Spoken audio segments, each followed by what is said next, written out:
నువ్వేం చేసావా 5 ఏళ్ళని అడుగుతా ఉన్నా. ఏమి అక్కర్లా, ఒకటి అడుగుతా ఉన్నా. మీ చిన్న ఆయన వైఎస్ వివేకానంద రెడ్డి మర్డర్ చేసి 5 ఏళ్ళు అయింది.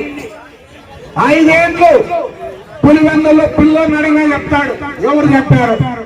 కానీ జగన్మోహన్ రెడ్డి మాత్రం వినడంలా. పైగా ఏమంటాడు, షర్మిలమ్మని సునీతమ్మని వాళ్ళ ఇద్దరు చెల్లెలను కూడా తిడతా పోస్టింగ్లు పెడతారు. తిట్టిస్తావు, నీవే మైక్ తీసుకొని షర్మిలమ్మ చీర కట్టుకుందని చెప్పి చెప్తావు. నీకేమైనా సిగ్గుంది అని అడుగుతా ఉన్నా. ఒక నాయకుడు చంపితే 5 ఏళ్ళు అధికారంలో ఉన్నా సరే ఎవరు చెప్పారో చెప్పలేవా? పైగా చంపులని పక్కన నిలబెట్టుకొని ఎంపీ టికెట్ ఇస్తావా? ఏమంటాడు పులివెందుల్లో ఐఏఎస్ అవినాష్ రెడ్డి పిల్లోడంట, చిన్న పిల్లోడు.